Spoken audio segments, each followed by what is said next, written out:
Hi folks, hope you're doing well. Just a quick video.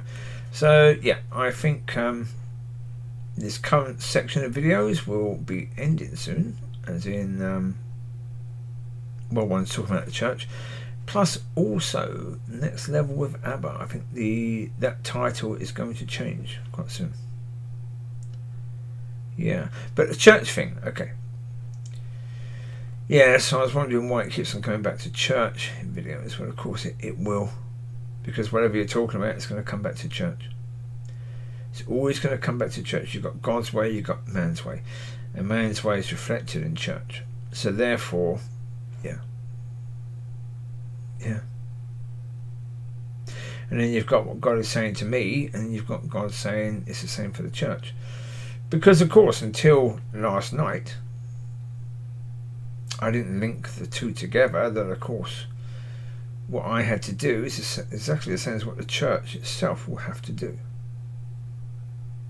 It starts off with the individuals and then it moves on to the church as a whole.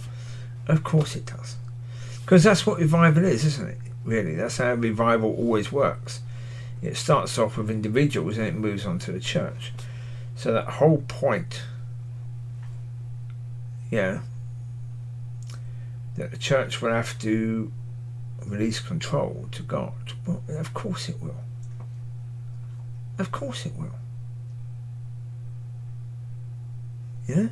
And the problem is, people in church will say they do, because before they do anything, they pray and ask God to lead.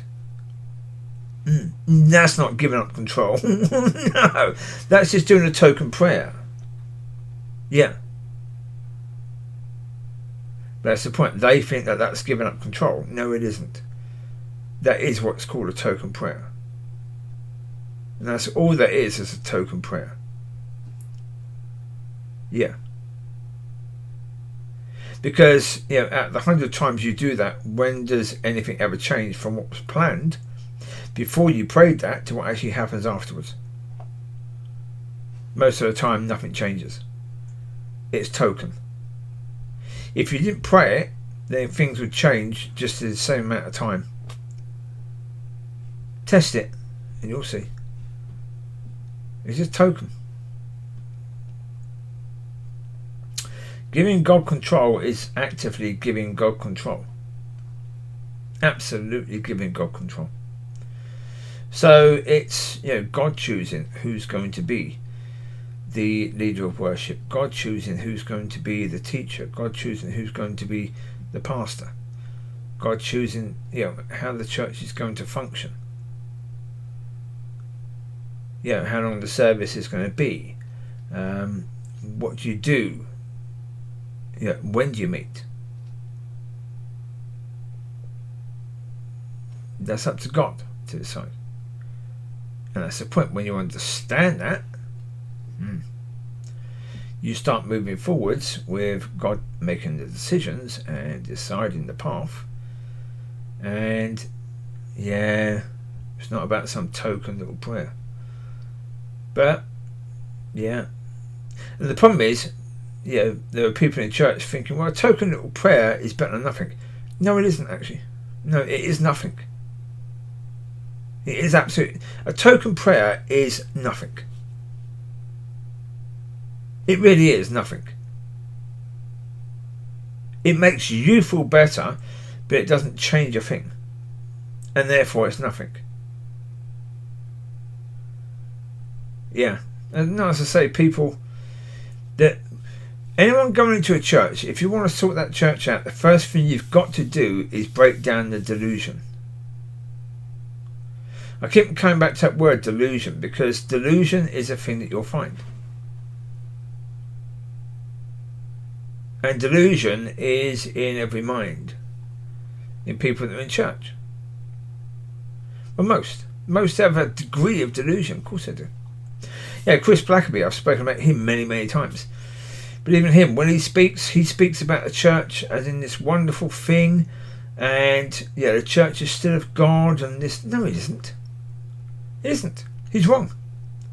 Where that's concerned, he's wrong. Yeah, he comes up with this idea that I said before. You know, where you can have a husband and wife where the husband is more traditional, so he wants like a C of E Anglican, very traditional church, whereas his wife's more charismatic. So if his wife was in the traditional church, she would feel, oh, this isn't right for me, this is dead. But the husband feels alive in that. Well, that's crap. That's utter crap. Again, that's based upon feelings. I'm sorry.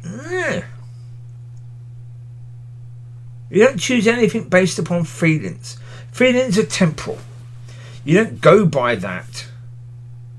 The whole point that you feel more at home in a traditional church, that means nothing. That's religion. It's got nothing to do with God. That's purely religion. And yeah, that doesn't mean that someone is of God in any way, shape or form. But when he talks about the 100-fold, the 60-fold and the 30-fold or 10-fold, whatever, he says, well, that fold is that church and that fold is that church. Again, no. Yeah, I don't think so. I think he's wrong with that. And the reason why I think he's wrong with that is because that doesn't make sense.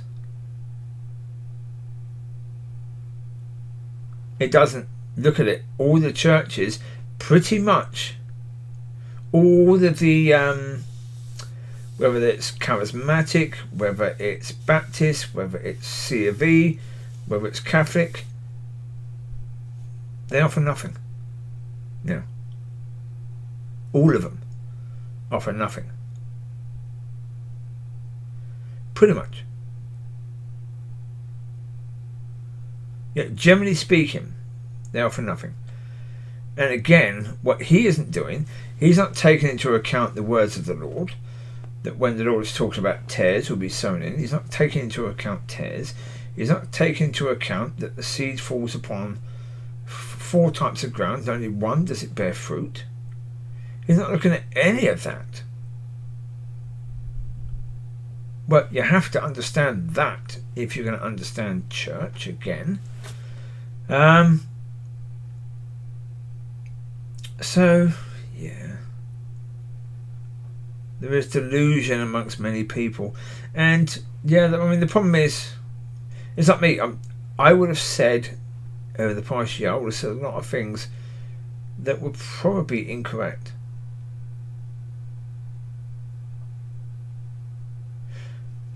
Yeah.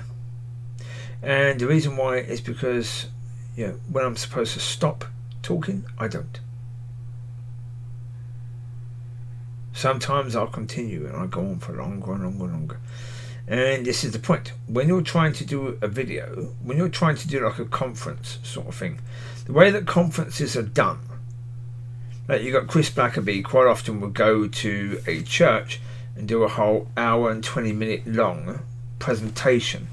And basically that's what he's doing, a presentation.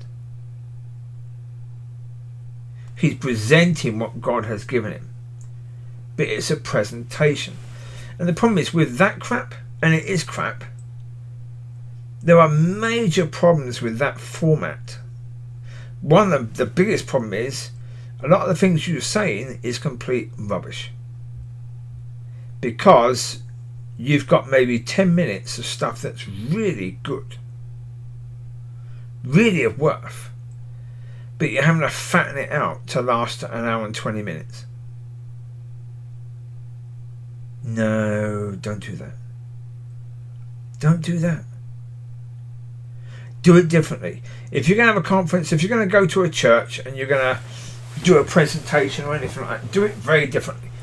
So, I mean, for me, I'd say, okay, what we're going to do is everyone who's coming, bring food. Everyone bring food. Make sure there's plenty of tea and coffee available or cold drinks, whatever, due to the climate, whatever climate is you're in. You might need hot drinks, you might need cold, so make sure all that is done. We're going to do 10 minutes. And then we're going to break. And after the 10 minutes, we're going to have tea and coffee and bickies or whatever, then come back and we're going to talk about what's been said. And you who've come to receive, you get a chance to You ask questions. You get a chance to share what God has said to you through that first 10 minutes, right? So we're going to keep it that God is going to be giving. There's no pressure on me to go for an hour and 20 minutes. There's no pressure on me to do anything, or to present, or to bring. No. The understanding is God is bringing things His way, not mine. And we're going to do things in a new way. The problem is, like Chris is talking about new creation, but he's still doing things according to an old system. As I say, the problem with that system is you've got to fatten up the message to have your message last an hour and 20 minutes. Because basically, you know that when they invite you, they expect you to speak for an hour and 20 minutes. No. If someone said to me, we want you to come to our church and we want you to speak for an hour and 20 minutes, I'll say, wrong person then. Don't ask me to come. If you want me to come and do something for an hour and 20 minutes, okay. But if you tell me exactly what I need to be doing, how I need to be doing it, then no. Wrong person. I'm not going to do that. No. No, because it's about saying no. Because if I'm coming somewhere, it has to work. It has to be of worth. Because it doesn't matter who's paying for the travel, who's paying for the accommodation. If when you go there, if lives aren't radically changed by you being there, what on earth was the point? What on earth is the point in you going there? You travelling all that distance, you find it somewhere, you find people to take care of your stuff normally, and you go, and you're trusting in God, and yet they have a format there which is keeping God out. Oh, because that's the point. That when you say you've got to be presenting for all this time, that's a format. You have that format there that is actually keeping God out. It's not letting God in. And we've got to get rid of all of that. Now, did I have any idea I'd be going into that area? No. But it is basically the same about giving control to God. And about understanding things need to be done differently. And about saying, let God choose how things are going to be done based upon where you're going, where you are, and what's needed right now. These conferences, it's like even the podcasts, it's people like Chris Blackerby, people like him and people like him, they do these podcasts. Again, they're very long, over an hour long, and again, it's impossible. If you're trying to listen for over an hour, that's an incredibly difficult thing to do. Really, it is incredibly difficult. Yeah. You've got things to do. You want to drink, you need to go and pee. If you've got dogs, you need to take care of them. They start barking, so you need to focus on what they're doing. Somebody knocks on a door, whatever, you need to deal with that. Somebody rings you up, you need to deal with that. Then you come back to it and you've forgotten what you heard. You've got to go back again. Keep it sharp, keep it simple. Keep it short. Short, sharp, simple. Let God be the one. And as I say, with God, He doesn't waste His words. He doesn't use words for the sake of using words. So the whole idea that God's going to bring a message is going to take an hour and 20 minutes, no. Utter rubbish. That is nonsense. In an hour and 20 minutes, God could write a whole new Bible. Right? Pretty much. And if he was going to do something an hour and 20 minutes, it would be something of that nature. It wouldn't be someone with presentation and printouts and all that sort of crap. No, because again, that's doing things according to the world. That's how the world does things, right? That's how worldly speakers do things. Come on. That's not supposed to be us, is it? Really? We've got to stop tapping into the world to try and do things according to God, because that isn't according to God. And this is where we have problems, where people are trying to fatten out a message, and therefore the things that matter get lost. And no, we're going to stop losing the things that matter. We're going to make sure that they are the primal point, and if possible that they are the only things that we say. Yeah, because they're the only things that people need to hear. If God has given me something to say, do you need my life story first? No. Do you need me to go into details of my relationship with God and how I got to that point first? No. What you need is exactly what God has given me to say. Nothing more. This whole point that you've got to make it last. Because things like YouTube, what they want is they want their video to go on YouTube or the podcast to go on YouTube, and when it's long you get lots of adverts and you get lots of money coming in, and part of the reason is money. Come on, trust God to provide, not bloody Google. Not the algorithms of Google. Don't trust that.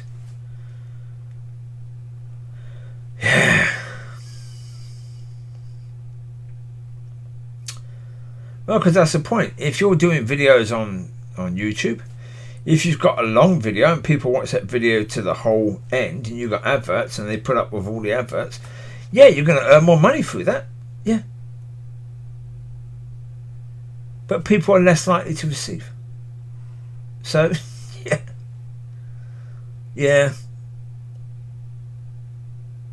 I don't care how much money it is, it's going to have to be about people receiving. Because if it's not about changing lives, what the heck is the point of it? So there you go. You take care, God bless, and I will speak to you soon. Have a fantastic rest of the week. Bye bye.